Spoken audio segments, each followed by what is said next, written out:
વિદ્યાર્થી મિત્રો, દ્વિપરિમાણમાં ગતિનું આપણે આ પુનરાવર્તન ફાસ્ટ કરીએ છીએ એ માટે આકૃતિ તમે ખૂબ ધ્યાનથી જુઓ. એક્સ અને વાય અક્ષ બતાવેલા છે. આ કોઈ કણનો ગતિમાર્ગ છે. ટી બરાબર 0 સમયે કણ આ પી બિંદુ ઉપર છે. આ પી બિંદુના યામ x0 y0 અને અહીંયા વેગ v0 છે. આ પ્રારંભિક વેગના બે ઘટક v0x v0y. ટી બરાબર ટી સમયે કણ ક્યુ ઉપર પહોંચે છે. તેનો સ્થાન સદિશ r થયો. પ્રારંભમાં r0 હતો. હવે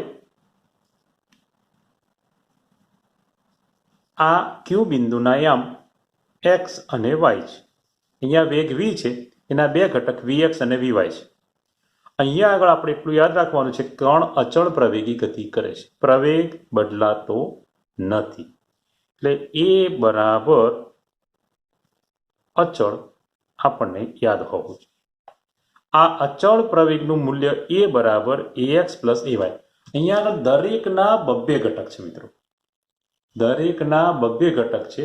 પ્રારંભિક સ્થાનના બે ઘટક x0 y0, પ્રારંભિક વેગના બે ઘટક v0x v0y. એ જ રીતે ટી બરાબર ટી સમયની વાત. આ ટી સમયમાં કાપેલ અંતર આપણે સ્થાનાંતર કહીશું. આ ડી શોધવું હોય તો અંતિમ સ્થાનમાંથી પ્રારંભિક બાદ કરવો પડે, એટલે ડી બરાબર r માઇનસ r0 થાય. હવે આપણે ગતિના સમીકરણ જ યાદ કરવા છે અને સીધું આપણે એને લખી નાખવાના થાય. તો એકદમ ઇઝી. જુઓ અહીંયા ટી બરાબર 0 સમયે કણનું સ્થાન r0 બરાબર x0 y0, એને બે ઘટકમાં આ રીતે i અને j ના સ્વરૂપમાં લખાય. v0 બરાબર v0x v0y. હવે ટી બરાબર ટી સમયે rxy આ રીતે લખી શકાય, vva આ રીતે લખી શકાય. હવે આપણે ગતિના સમીકરણ યાદ કરવાના. પહેલું સમીકરણ યાદ કરીએ, v બરાબર v0 પ્લસ at.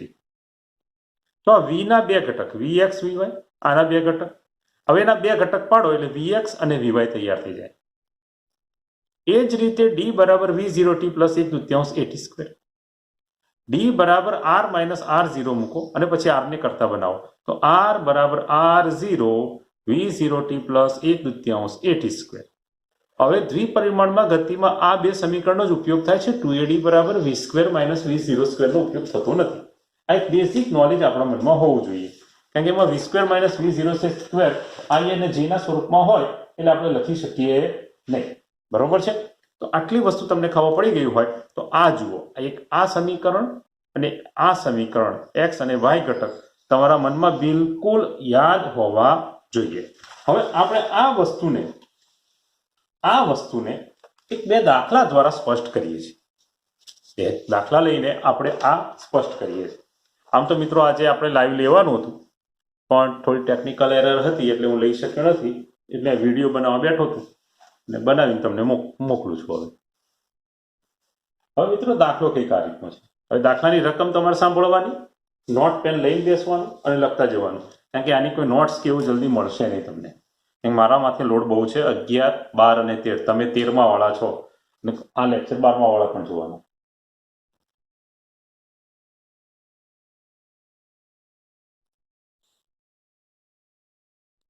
હવે દાખલો કંઈક એક આ રીતનો છે કે કણ XY સમતલમાં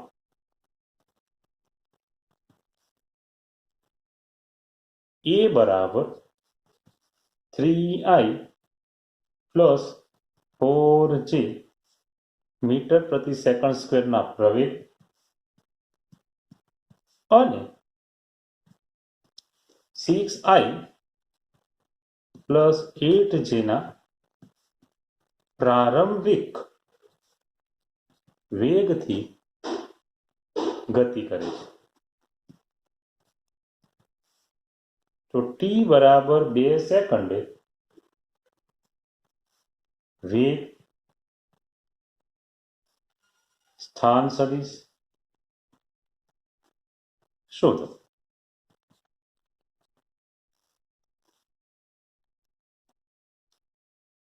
હવે અહીંયા તમને પ્રવેગ આપેલો છે. શું આપ્યું છે ધ્યાનથી જુઓ. આ દાખલો તમે ગણેલો છે, તમને યાદ કરાવું છું ખાલી કે એ બરાબર તમને 3i પ્લસ 4j આપેલું છે. પહેલા તો જે હોય એને લખી નાખવાનું. આ રીતનો દાખલો પૂછવાની શક્યતા ખાસ રહેતી હોય છે. પ્રારંભિક વેગ એટલે v0 કહેવાય. 6i plus 8j. તો તમે આને ax કહી શકો, આ ay, આ v0x, આ v0y. તમને t બરાબર 2 સેકન્ડે વેગ કીધો છે.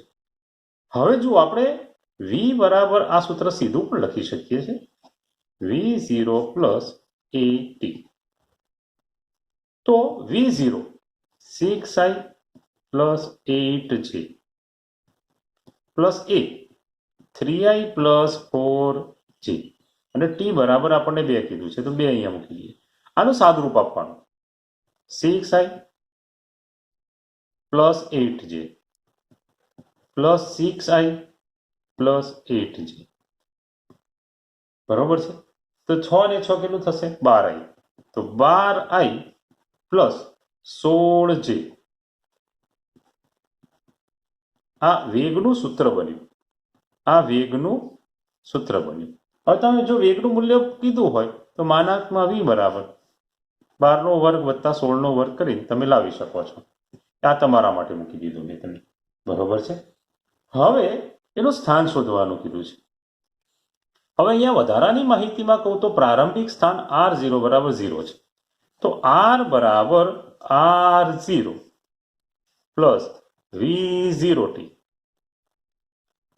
Plus 1/2 at square. આ આપણું સૂત્ર છે. તમે ઘટક લઈને પણ ગણતરી કરી શકો, છેલ્લે x અને y શોધીને પણ કામ કરી શકો. કોઈ પ્રશ્ન નથી, બંને રીતે કામ કરી શકાય છે. બરોબર છે. કોઈ ચિંતા ના કરતા. હવે કિંમત મૂકવાની.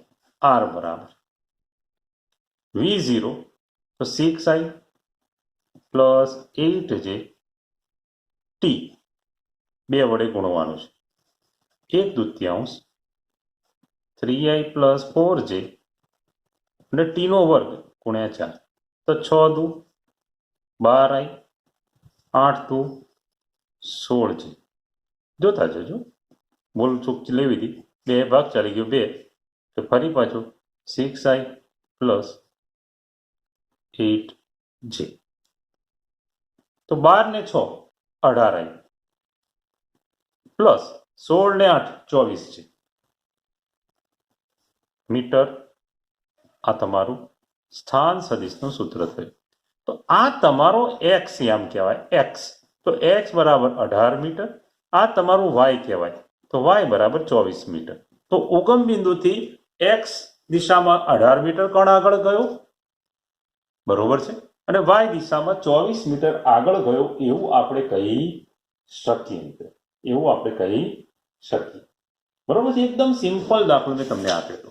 હવે બીજો દાખલો જોઈએ.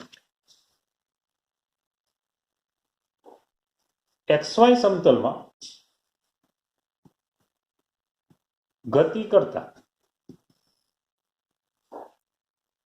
કણ માટે x બરાબર 10√3 અને y બરાબર 10t માઇનસ t સ્ક્વેર.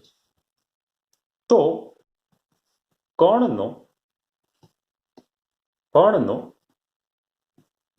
પ્રારંભિક વેગ શોધો. જો એક ટાઈપના હું દાખલા લઈશ તમને, તો તમારે પ્રેક્ટિસ થઈ જાય ને યાદ આવી જાય. મિત્રો, આપણે પૂરેપૂરો પ્રયત્ન કરીશું કે જેથી તમે સરળતાથી કામ કરી શકો.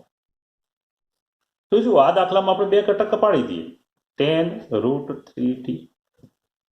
તો vx બરાબર dx/dt. તો 10√3 t નું વિકલન 1 એટલે tan√3 થશે. vy બરાબર dy/dt બરાબર y નું વિકલન કરીએ આપણે d/dt by 10t minus t square. અહીંયા d/dt tan√3t હું લખી શકું. હવે વિકલન કરીશું તો 10 માઇનસ 2t થશે.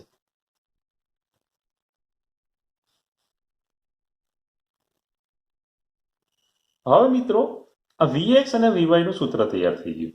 vx અને vy નું સૂત્ર તૈયાર થઈ ગયું. તો તમે v બરાબર શું લખી શકો? તો v બરાબર vxi પ્લસ vyj લખી શકો, બરોબર? vxi પ્લસ vyj લખી શકો. તો કિંમત મૂકીએ તો tan√3i પ્લસ 10 માઇનસ 2tg. હવે તમને કીધું છે કે t બરાબર 2 સેક, તો t બરાબર 0 પ્રારંભિક કિંમત મૂકો તો v બરાબર tan√3i પ્લસ અહીંયા t ની 0 મૂકશો, બરોબર છે, તો આ 10 થઈ જશે, 10 છે. હવે આનો માનાંક શોધીશું, બરોબર છે, આનો માનાંક શોધીશું તો આ 100 ગુણ્યા 3 વત્તા 100, આ તમારો જવાબ 20 મીટર પ્રતિ સેકન્ડ થશે.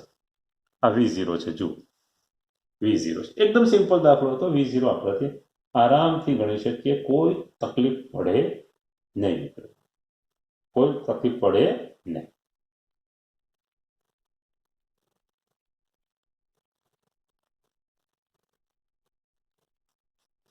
હવે એક બીજો દાખલો આવડે, બીજો એક દાખલો જોઈએ કે જેથી તમારી પ્રેક્ટિસ કમ્પ્લીટ થઈ જાય. આ દાખલો આપણે પૂરો કર્યો.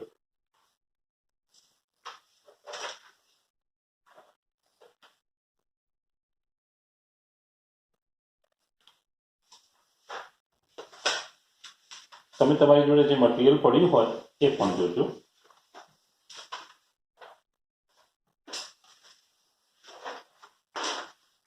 ચાલો, મારી જોડે જે દાખલાઓ તૈયાર છે હું તમને આપતો જઉં છું, તમે જોતા જવાનું.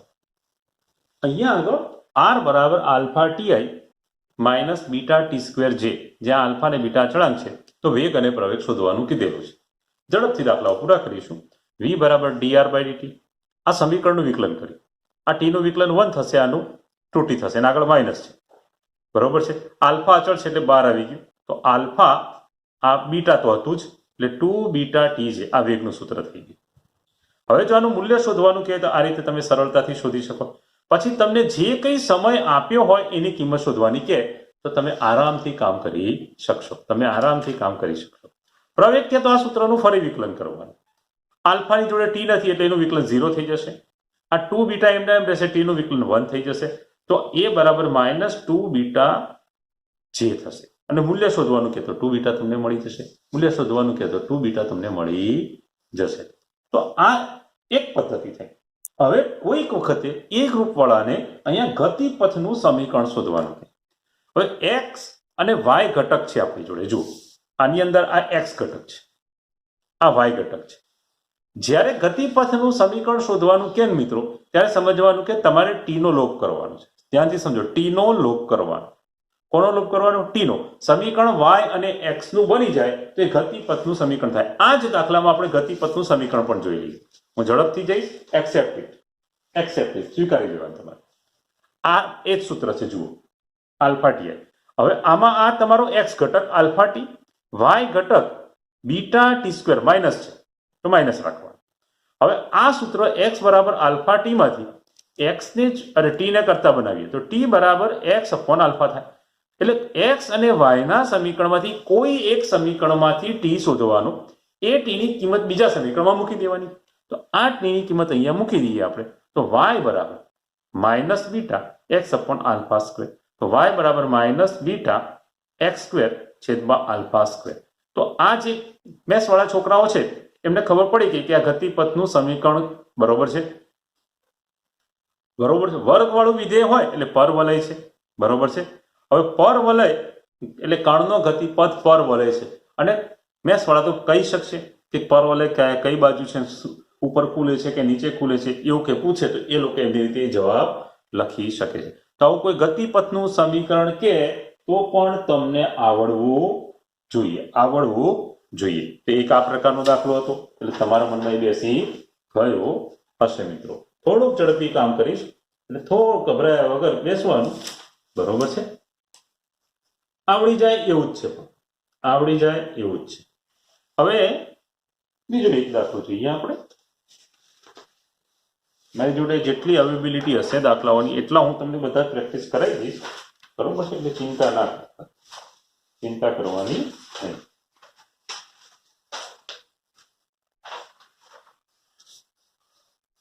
હવે જુઓ, આવો એક પ્રેક્ટિસ માટે તમને દાખલો આપું છું કે પ્રારંભિક વેગ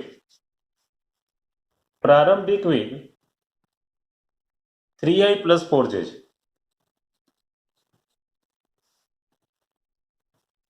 પ્રવેગ 0.4i + 0.3j છે. 10 સેકન્ડ બાદ ઝડપ કેટલી? આ જૂની JEE પૂછાયેલો છે, અગાઉ પૂછાયેલો છે, પણ પૂછાયેલો છે ખરો. તો તમે જાતે કરી શકશો. આ તો મારે શીખવાડવાની પણ જરૂર નથી તમને. ઇઝીલી તમે આને સોલ્વ કરી શકશો.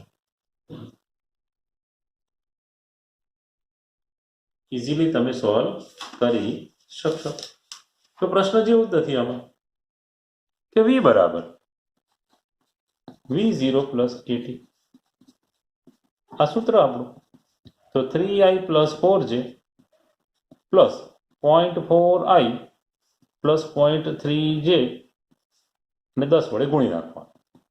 તો 3i + 4j એટલે 4i + 3j, બરોબર છે. તો 7i + 7j, અને માનાંક પૂછેલું હોય તો 7² + 7² બરાબર 2 × 7² એટલે 7√2 તમારો જવાબ. 7√2 તમારો જવાબ થઈ ગયો.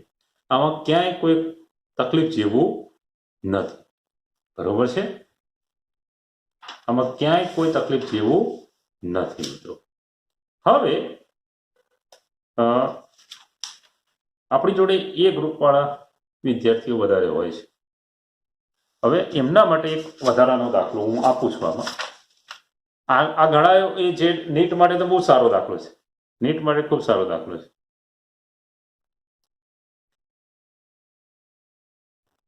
હવે તમને એક સૂત્ર આપું છું, જુઓ કે v બરાબર કેપિટલ K અચળ છે, કૌંસમાં yi + xj,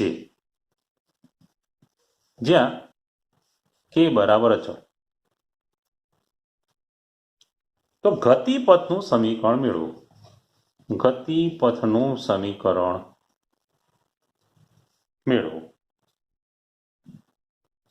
આ પણ JEE નો દાખલો છે, પૂછાઈ ગયેલો. ગતિપથનું સમીકરણ મેળવો, JEE નો દાખલો છે. આ થોડા શરૂઆતમાં બે બધા દાખલા લીધા, એ નીટને અનુરૂપ લીધા. હવે હું JEE ને અનુરૂપ લઉં છું કે દરેક વિદ્યાર્થીએ શાંતિપૂર્વક સમજવા પ્રયત્ન કરવાનો. આમાં કોઈનું કંઈ બગડી જવા નથી. વધારાનું શીખવાડીએ તો એકદમ ઇઝી દાખલો છે.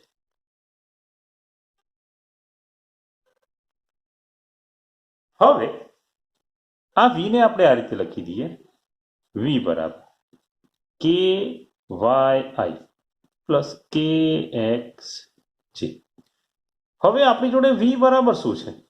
તો dx/dti dy/dt છે. આ તો તમે કહી શકશો ને, આ સૂત્ર તો યાદ આવશે ને તમને કે v બરાબર vxi + vyj. તો vx ની જગ્યાએ અને vy ની જગ્યાએ શું લખ્યું એ ધ્યાનથી જોજો. આ બરોબર છે. તો તમને મળ્યું શું? તો dx/dt મળ્યું. શું મળ્યું? ky. અને dy/dt મળ્યું. શું મળ્યું? kx. તો જો y ની અંદર x છે અને x ની અંદર y છે. હવે મિત્રો આપણે આને થોડુંક મેથેમેટિકલી થોટ પ્રોસેસ લેવાનું. મેથેમેટિકલી થોટ પ્રોસેસમાં લઈએ આપણે. તો મારે dy/dx શોધવું છે. તો dy/dx બરાબર હું આવું ના લખી શકું? dy/dt × dt/dx. જુઓ જરા, મારી જોડે બે કિંમત છે. જુઓ, આ પણ છે ને આ પણ છે. આ તો સીધી મૂકીશ. જુઓ, હું અહીંયા kx મૂકીશ અને અહીંયા શું મૂકીશ? 1/ky. તો dy/dx બરાબર x/y. તો dy બરાબર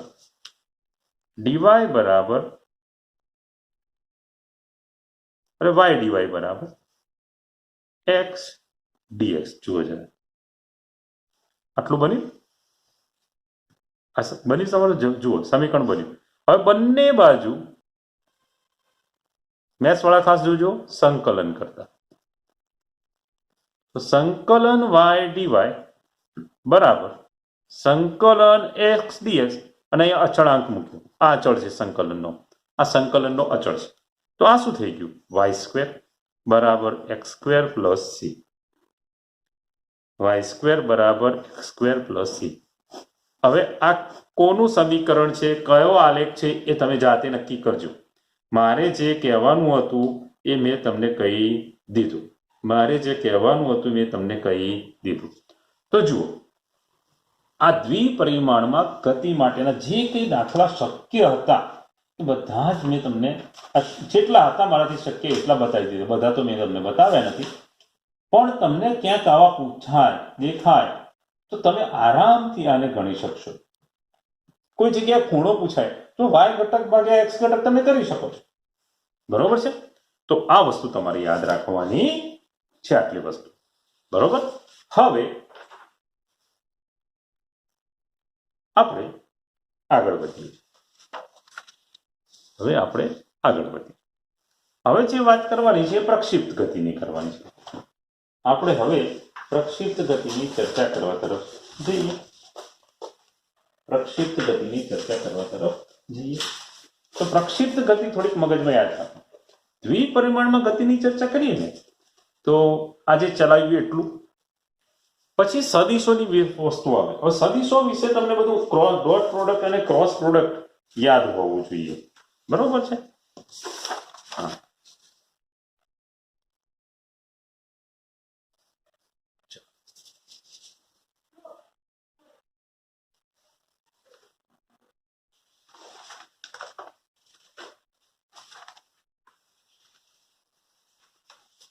હવે આપણે આમાં ખાસ આકૃતિ પર ધ્યાન કેન્દ્રિત કરવાનું. વ્યાખ્યાને તો બધું તમને ખબર જ છે. બરોબર. એટલે આપણે એમાં તો બહુ ડિટેલમાં જવાનું નથી. તમે વ્યાખ્યા ખાલી જોઈ લો. હું તમને જોવા માટે મૂકેલી છે વ્યાખ્યા. પછી હું તમને એક્સ ઘટક વાય ઘટક ઉપર જ લઈ જઈશ અને સીધા સૂત્રો ઉપર જ લઈ જઈશ. તો વ્યાખ્યા ઝડપથી જોઈ લો અને પછી આપણે આગળ વધીએ. હવે આ વિડીયો તમને અનુકૂળ આવે છે કે નહીં એ મને તમે કોમેન્ટ્સ કરીને મોકલી શકો છો. વિડીયોમાં યુટ્યુબનો વિડીયો છે એટલે મૂકી શકો છો. ચાલો સમીકરણ આકૃતિ જુઓ. ભૂતકાળ ભવ્ય હોય યાદ કરવાનું છે.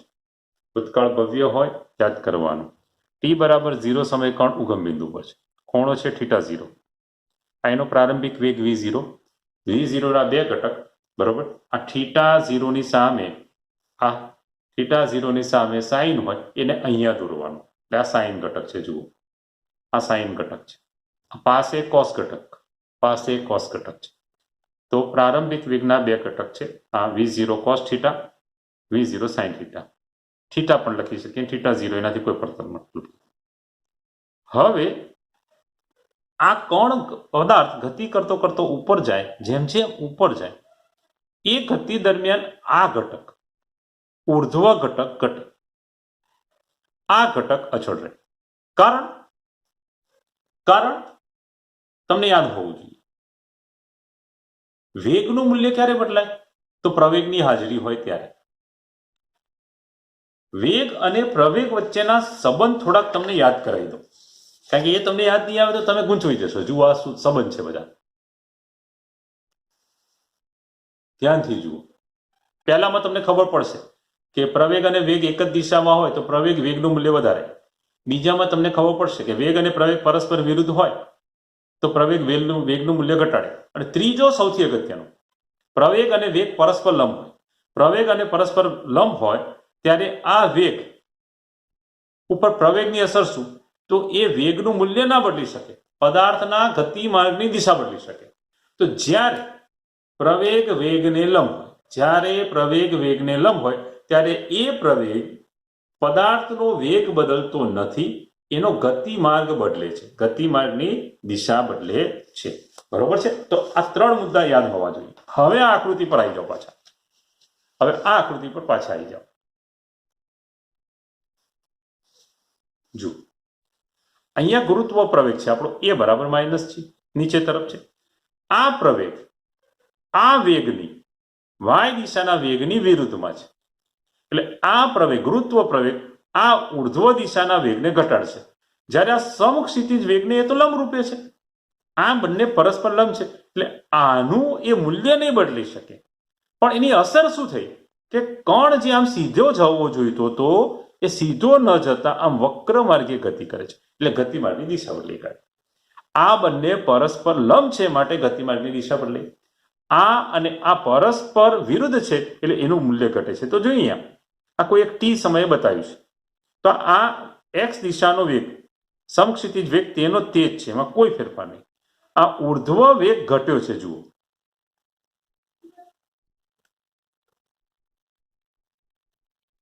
કૌંસમાં છે, ટી સમયની વાત છે.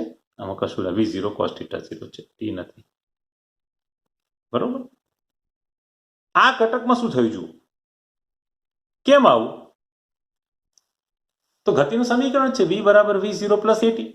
v બરાબર v0 પ્લસ એટીમાં v0 બરાબર v0 sin θ 0 મૂક્યું અને a બરાબર માઇનસ g મૂક્યું છે. a બરાબર માઇનસ g મૂક્યું છે. એનો મતલબ કે આ ઘટક ધીરે ધીરે ઘટતો જાય. એ અહીંયા ઘટીને શૂન્ય થાય. આને મહત્તમ ઊંચાઈએ કહીએ. તો મહત્તમ ઊંચાઈએ પદાર્થનો વેગ કેટલો? તો v0 cos θ 0. v0 cos θ 0. હવે આની અંદર જ જુઓ, મેં તમને 2 વસ્તુ શોધવાની શીખવાડી દીધી છે. કોઈ પણ સમયનું અંતર શોધવાનું હોય મહત્તમ ઊંચાઈ સુધીના માટે, પછી આગળમાં પાછું અલગ રીતે ગણતરી ભેગું કરીને કરવાનું થાય. પણ એ બહુ લાંબો દાખલો થઈ જાય, નેટમાં ન પૂછાય, JEE વાળાને ખબર પડે. જો વેગ અચળ હોય તો વેગ અંતર બરાબર વેગ ગુણ્યા સમય. હવે આ અંતર કયું છે? તો v0t પ્લસ 1/2 at સ્ક્વેર જ છે. જુઓ, ઉર્ધ્વ દિશાનું અંતર શોધવા વાય શોધવાનું સૂત્ર આ d બરાબર v0t plus 1/2 at square, a બરાબર માઇનસ g, પ્રારંભિક વેગ v0 sin θ મૂકી દીધેલું છે. તો આ રીતે તમારે એના બેઝિક યાદ કરી લેવા પડે. આ લેક્ચર ચાલતું હોય ત્યારે લખી દેવા પડે, તમારે લખી દેવા પડે. તો તમે આગળ કામ સારી રીતે કરી શકો. ડોટ પ્રોડક્ટ અને ક્રોસ પ્રોડક્ટ હું તમને મોકલાઈ દઈશ. એના બધા ગુણધર્મોને બધું તૈયાર કરી દેવાનું તમારે, કે જેથી પરીક્ષામાં એનું કંઈ પૂછાય તો તમને આવડે. ક્યાંક સદીશનો એકાદ દાખલો પૂછાઈ જાય તો આપણને આવડવો જરૂરી છે. હવે આપણે આની અંદર કઈ વસ્તુ છે? તો અહીંથી અહીંયા મહત્તમ ઊંચાઈએ પહોંચે તે મહત્તમ ઊંચાઈનું સૂત્ર, આ મહત્તમ ઊંચાઈનું સૂત્ર, મહત્તમ ઊંચાઈએ પહોંચવા માટે લાગતો સમય. અહીંથી અહીંયા ગતિ કરીને અહીંયા પડે તો આ જે અંતર છે એને અવધિ અથવા રેન્જ કહીએ છીએ, r. તો અવધિનું સૂત્ર. અને અહીંથી અહીંયા પહોંચવા માટે લાગતો સમય. એક વસ્તુ યાદ રાખવાની કે પદાર્થને ગુરુત્વાકર્ષણ બળની અસર હેઠળ ફેંકવામાં આવે તો જેટલો સમય એ ઉપર જવા માટે લે એટલો એ પાછો આવવા માટે. એટલે ઉપર જવા માટેનો સમય અને પાછા આવવા માટેનો સમય સરખો હોય. એટલે અહીંથી અહીંયા જે સમય થાય એટલો જ અહીંયા થાય. તો અહીંથી અહીંયા પહોંચવા માટે અથવા કેપિટલ R અંતર કાપવા માટે લાગતો સમય મહત્તમ ઊંચાઈએ પહોંચવા લાગતા સમય કરતા બમણો હોય. હવે આ પર વળે છે સમીકરણ. જુઓ, આ બંનેમાં તમે લોપ કરો, આ બંનેમાં તમે લોપ કરો, t ની કિંમત મૂકી દો તો તમારું ગતિપથનું સમીકરણ બની જાય. કોઈ નવાઈ નથી મિત્રો, નથિંગ ન્યુ. ગતિમાર્ગનું સમીકરણ હોય એટલે x અને y ના સમીકરણ હોય. x માંથી t ની કિંમત શોધીને t ની કિંમત y ના સમીકરણમાં મૂકી દો એટલે તમારા ગતિમાર્ગનું સૂત્ર તૈયાર થઈ જાય. તો હવે થોડાક સૂત્રો તરફ આપણે નજર ફેરવીએ. હવે હું થીટા લખીશ, θ 0 નહીં લખું, એટલે તમે થોડુંક એક્સેપ્ટ કરજો. આમ તો θ 0 લખું તો પણ કોઈ વાંધો નથી. તમે કેવી રીતે ટેવાયેલા છો એ મને હવે ખ્યાલ નથી અત્યારે. તો જુઓ, પ્રક્ષિપ્ત કોણ,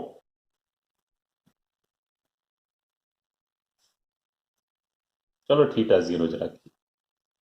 પ્રારંભિક વેગ બરાબર v0, એના બે ઘટક v0 cos θ 0 v0 sin θ 0 સમગ્ર ગતિ દરમિયાન અચળ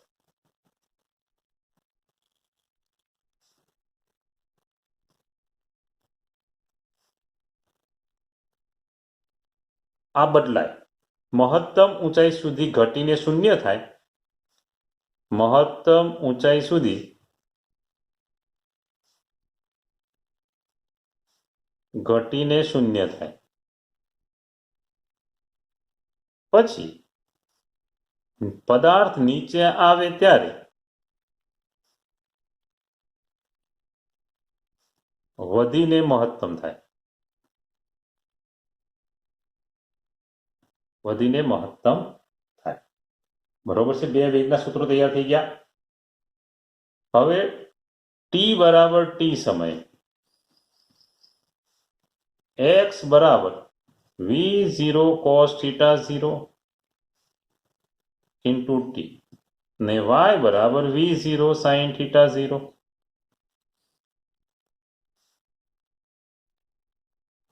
into T minus 1/2 gt square બરોબર છે અને અહીંયા vx બરાબર તમે v0 cos θ 0 લખી શકો અને vy બરાબર v0 sin θ 0 માઇનસ જીટી સમીકરણ તમે લખતા જશો અમારું ધ્યાન નતું રહ્યું થોડી સ્ક્રીન બહાર જતું રહ્યું સોરી હો સ્ક્રીનમાંથી બહાર જતા રહ્યા હા ઓકે આટલું થયું આ તમારું હા હવે આ બંનેમાંથી ટી નો લોપ કરતા ગતિમાર્ગનું સૂત્ર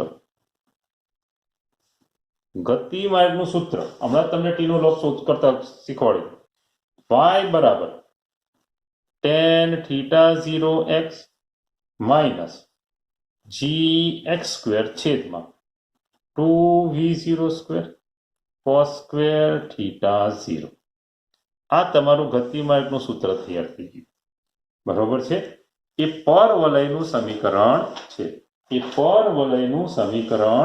છે કોનું સમીકરણ છે પરવલયનું હવે પદાર્થને મહત્તમ ઊંચાઈએ પહોંચવા માટે લાગતા સમયને એની ચર્ચા કરવી હોય આપણે ચર્ચા કરવી પડશે એની હવે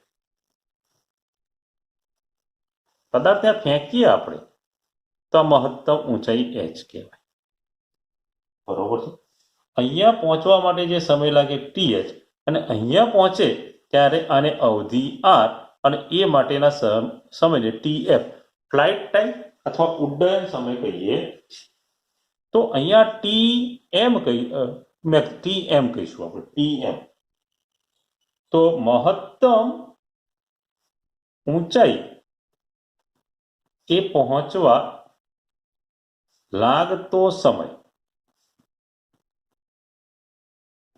tm બરાબર v0 sin θ 0 upon g ઉડ્ડયન સમય tf બરાબર 2tm અહીંથી છે આ tm અને tf બરાબર 2tm તો 2v0 sin θ 0 upon g આટલું યાદ રાખવાનું હવે મહત્તમ ઊંચાઈ h બરાબર સૂત્ર યાદ કરાવું છું v0 square sin square θ 0 upon 2g તો કેવી રીતે આવ્યું એ તમને યાદ હોવું જોઈએ બરોબર છે આ સૂત્ર છે આનો ઉપયોગ કરીને આ મેળવ્યું છે કેમ કે મહત્તમ ઊંચાઈ vy બરાબર 0 થાય vy બરાબર 0 મૂકો તમારો જવાબ આવી જશે મહત્તમ ઊંચાઈ શોધવા માટે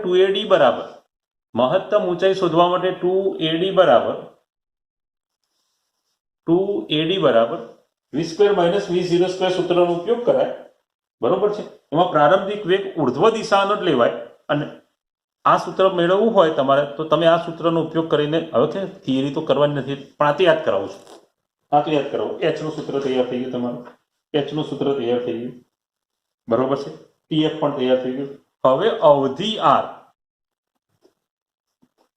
અવધિ આર બરાબર તમારું સૂત્ર v0 square sign 2θ0 upon g છે, બરોબર છે. તો એ તમે આ સૂત્રનો ઉપયોગ કરીને મેળવી શકો છો. એમાં તમારે ટી ની કિંમત મૂકવાની થાય છે. ટી બરાબર ટીએફ હોય, ટીએફ ની કિંમત મૂકી સાદુરૂપ આપો તો આવી જતું હોય છે. એટલે આપણે અત્યારે સૂત્ર મેળવવા પડતા નથી. પણ આને જરા યાદ રાખીએ આપણે. આ 2 sin θ0 એટલે 2 sin θ0 એટલે sin 2θ એટલે sin 2θ એટલે 2 sin θ cos θ. તો v0 square by g 2 sin θ0 cos θ0 આ 2 બાર રાખો છો તો 2 અપોન g. હવે લખું છું v0 sin θ0 v0 cos θ0. તો હવે તમે મને કહો કે હવે અવધિ r બરાબર શું થાય? જો આપણે કંઈ નવું નથી કર્યું, sin 2θ બરાબર 2 sin θ cos θ લખ્યું અને 2 ને બહાર કાઢી દીધા, બરાબર. તો આ શું છે તમારું v0y v0x. તો 2/g v0x ગુણ્યા v0y. ઘણી વખતે આ બે ઘટક આપીને પણ તમને આ દાખલો પૂછે તો એ વખત તમને આવડવું જોઈએ. એના માટે મેં આ સૂત્ર લખ્યું. મને વિશ્વાસ છે કે આ સૂત્ર તમારા બધા મગજમાં ઉતરી ગયા છે. તમને આખું પ્રક્ષિપ્ત ગતિ મનમાં યાદ આવી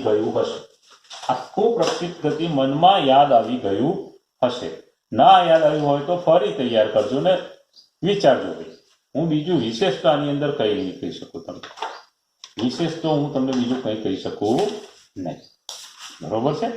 આટલી વસ્તુ આપણે તૈયાર થઈ ગઈ. હવે મિત્રો થોડી એક વિશેષ વાત પણ આપણે કરવી પડે.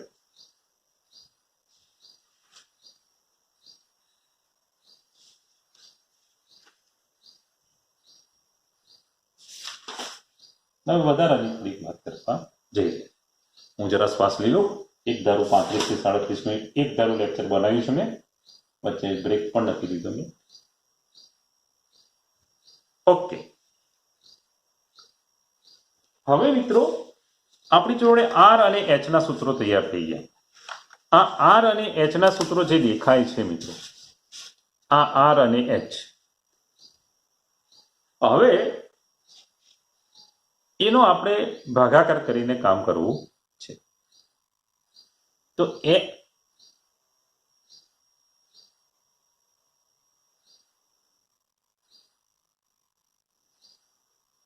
ભાગ્યા આર કરું છું. જો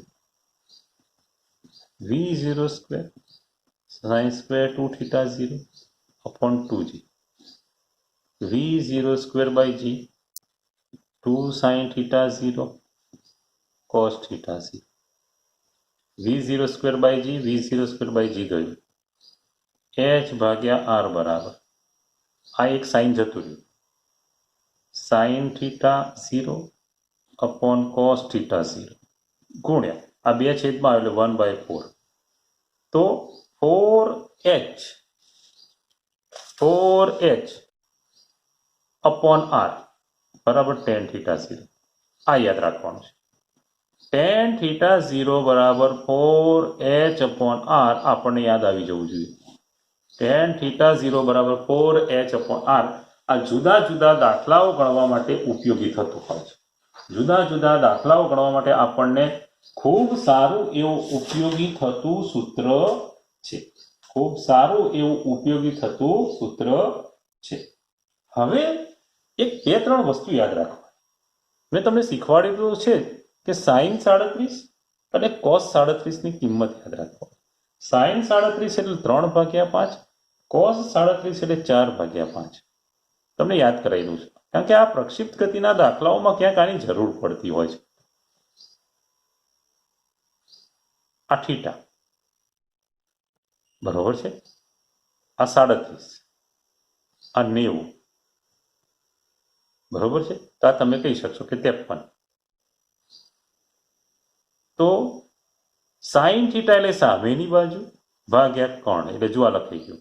આ કાટકોણ ત્રિકોણ આખો યાદ કરી દેજો, તમે યાદ કરી લેજો. હવે આના પછી તમે ગમે તે કિંમત 37 અને 53 માટે કોઈ પણ કિંમત હોય તો પ્રક્ષિપ્ત ગતિમાં તમને ખૂબ ઉપયોગી થઈ પડશે. પ્રક્ષિપ્ત ગતિમાં ખૂબ ઉપયોગી થઈ પડશે. આજના લેક્ચરમાં હું બધું બેઝિક જ સમજાવું છું. હવે નેક્સ્ટ લેક્ચર જે આપીશ તમને એની અંદર આના બધા જ પ્રકારના દાખલાઓનો હું સમાવેશ કરીશ. બધા જ પ્રકારના દાખલાઓનો હું સમાવેશ કરીશ. અત્યારે તમને બેઝિક સૂત્રો આપવા પ્રયત્ન કરી રહ્યો છું. બેઝિક સૂત્રો આપવા પ્રયત્ન કરી રહ્યો. બરોબર છે? હવે એક બીજી વાત આપણે કરવાની છે કે અવધિ r નું સૂત્ર જે છે r બરાબર v0 square by g sin 2θ0. હવે મિત્રો આ સૂત્રની અંદર તમારે એક વસ્તુ યાદ રાખવાની છે કે તમે પદાર્થને θ0 ખૂણે પ્રક્ષિપ્ત કરો કે 90 - θ ખૂણે પ્રક્ષિપ્ત કરો. જો θ0 બરાબર θ0 લખું તો r1 બરાબર r બરાબર v0 square by g sin 2θ0 થશે. પણ જો θ0 બરાબર 90 - θ0 લખું તો તમારી r2 બરાબર શું થશે? v0 સ્ક્વેર બાય g કૌંસમાં sin 2 90 - θ0.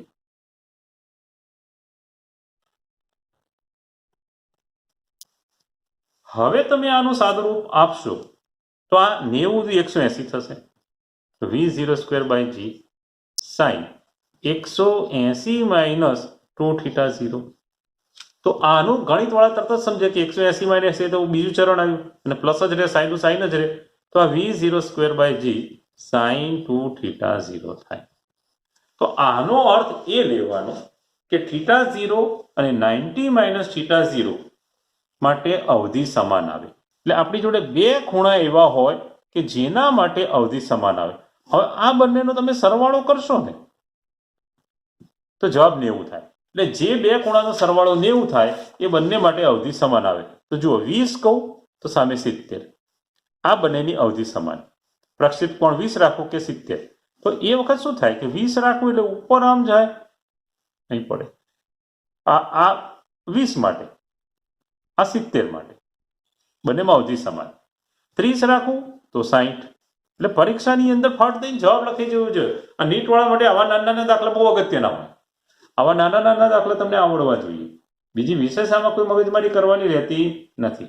તો આ એક યાદ રાખવાનું છે કે જે બે ખૂણાનો, એટલે ઘણી વખતે તમને આવું આપવામાં આવે 45 વાળું પણ તમે લખે 45 પ્લસ આલ્ફા અને 45 માઇનસ આલ્ફા. 45 પ્લસ આલ્ફા અને 45 માઇનસ આલ્ફા. હું તમને સમજાવું જરા. તમને કંઈક આ રીતે દાખલો આપે, સમજો. બેઝિક ચર્ચા ચાલે. આ 45° રેખાખંડ આપો. હવે એક અહીંયા ખૂણો લઉં છું, આ આલ્ફા. એક ઉપર લઉં છું, આ પણ આલ્ફા. તો આ ખૂણો કેટલો થાય?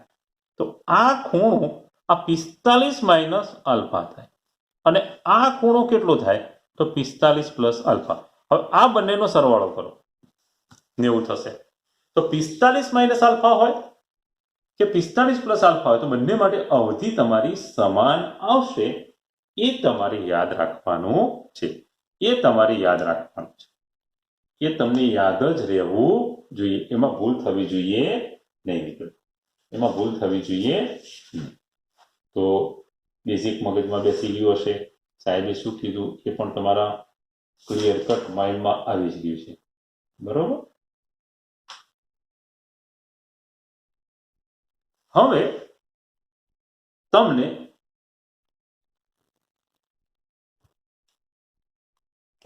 ફરી સૂત્રો યાદ કરો. h બરાબર v0 square sin square θ0 upon 2g. r બરાબર v0 square sin 2θ0 upon g.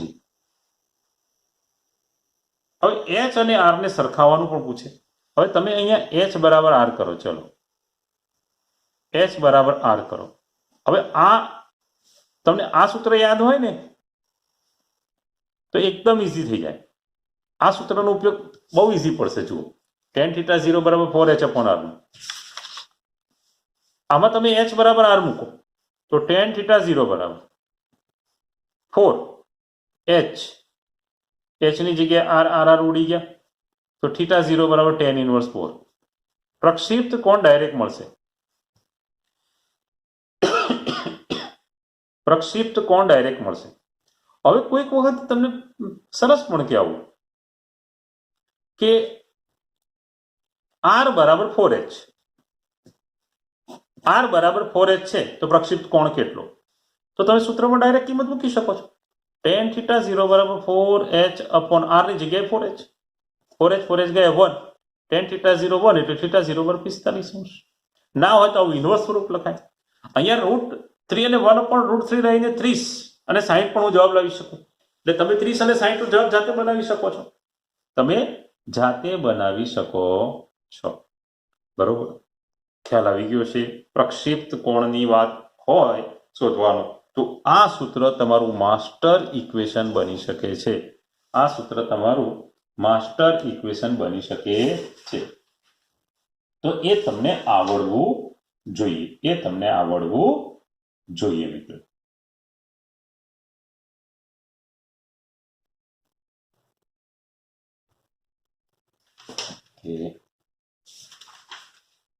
તો આજના લેક્ચરમાં આટલું રાખું છું બધું જ તમે રિવાઇઝ કરી બેસશો નેક્સ્ટ લેક્ચરની અંદર આપણે આના દાખલાઓ લઈ લઈશું ધન્યવાદ મિત્રો પછીના લેક્ચરમાં